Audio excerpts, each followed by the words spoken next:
اکثر ہم ایسا سوچتے ہیں کہ لوگ ہمیں نظر انداز کرنا شروع کر دیتے ہیں۔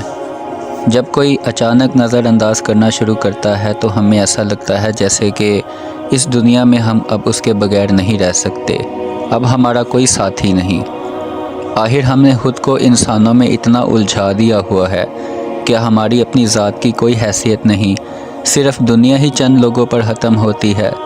دوستو، خدا را اس ظلم سے باہر نکلیں، مزید لوگوں سے ملا کریں، دنیا سے ملا کریں اور کچھ نیا سیکھیں اور سکھائیں تاکہ ہم اپنے مائنڈ کو فریش کر سکیں، اپنے دل کو، اپنے دماغ کو ہمیشہ فریش رکھیں اور اچھا سوچا کریں۔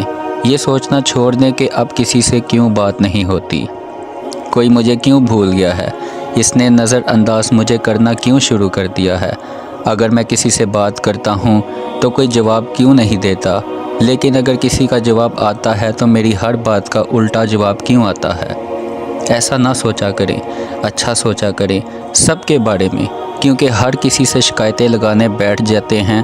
کبھی کسی دکھی انسان کے پاس بیٹھ کر دیکھیں اور اس کا حال حوال بھی پوچھ لیا کریں، کبھی صاف دل سے بھی بات کر لیا کریں اور کوشش کریں سب کو اچھے اور نیک کاموں کی نصیحت کیا کریں، اور ہمیشہ اچھی نصیحت کر کے ہر ایک انسان کو اللہ کے قریب لے آئیں۔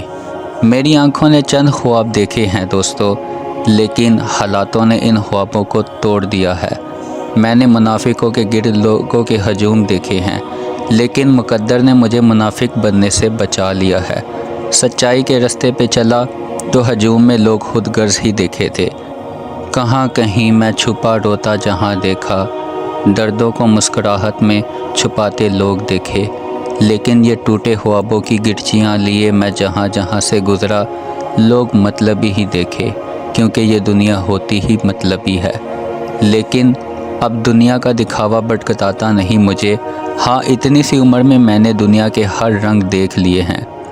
آج ہم نے سب کچھ ہی اس دنیا کو سمجھ لیا ہے اور اس دنیا کو جنت بنانے کے پیچھے لگے ہوئے ہیں، حالانکہ ہمیں اس دنیا میں ایک لمحے کا بھی نہیں پتہ ہوتا، لیکن ہم بہت بڑے لمحوں کے مالک بن چکے ہیں۔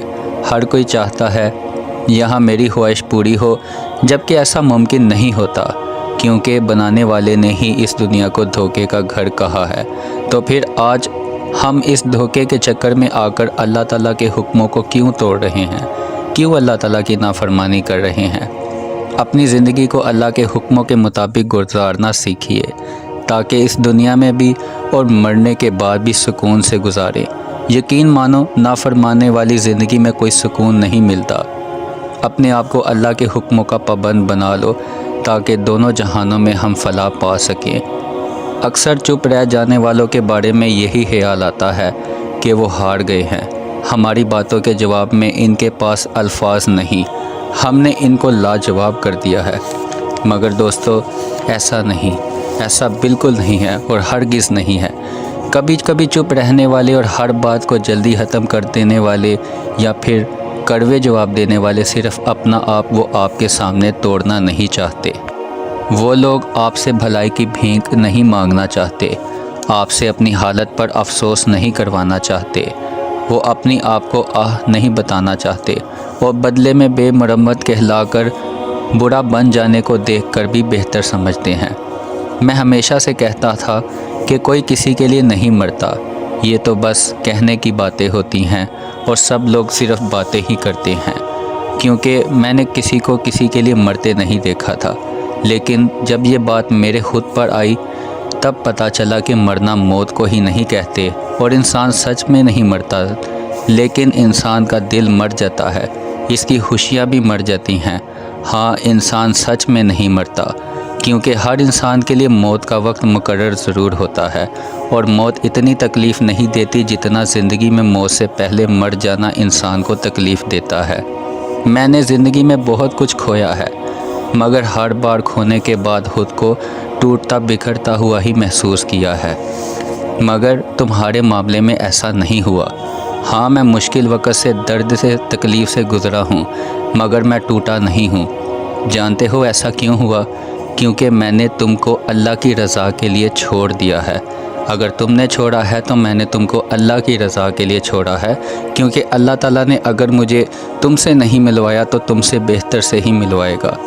میں صرف اللہ کے سامنے ہی رویا ہوں، اسے ہی اپنی تکلیف بتائی ہے اور اسے ہی اپنے دل کا حال سنایا ہے، اور ایسا کر کے مجھے بہت سکون ملا، ہمت ملی۔ تمہیں پتہ ہے تمہارے جانے کے بعد تو میرا خدا کے ساتھ رابطہ بھی بہت مضبوط ہو گیا۔ میں اب سجدوں میں سکون ڈھونڈتا ہوں، اللہ کے سامنے رونے لگا ہوں، اللہ کے سامنے شرمندہ ہونے لگا ہوں، تمہاری باتیں اللہ کے سامنے کرنے لگا ہوں، اور مجھے یقین ہے کہ اللہ میری دعائیں سن لے گا اور تم کو میرے حق میں دوبارہ سے لکھ دے گا، اور تم میری زندگی میں ایک دفعہ پھر آؤ گے، اس جہاں میں ہی نہ صحیح مگر اس جہاں میں ہم ضرور ملیں گے۔ محبت یہ نہیں کہتی دوستوں کہ جسے محبت ہو اسے قدموں میں گر جاؤ اور اسی کے غلام بن جاؤ، ایسا کبھی زندگی میں ہرگز نہ کرنا، ورنہ محبت تم کو نیچے گرا دے گی اور تم ٹوٹ جاؤ گے۔ محبت یہ بھی نہیں کہتی کہ بے سکون رہنے لگ جاؤ، بے چینی کو سوار کر لو، خود پہ اللہ کے علاوہ انسانوں کے سامنے رونے بیٹھ جاؤ۔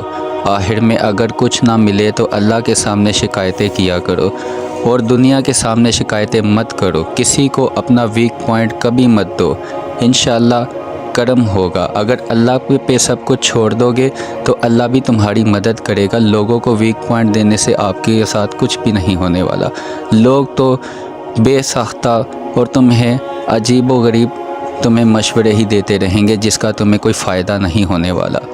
اور کوشش کریں محبت کے سامنے بھی جائیں تو خاموشی اختیار رکھیے، کوشش کریں اپنی محبت کو زیادہ بولنے کا موقع دیجیے، خود زیادہ مت بولیں، اپنی محبت کو زیادہ ٹائم دیں، اپنی محبت کو بولنے کا زیادہ ٹائم دیں، اس سے اس کے دل میں بھی آپ کے لیے محبت پیدا ہوگی، کیونکہ کچھ پانے کے لیے کچھ کھونا ضرور پڑتا ہے۔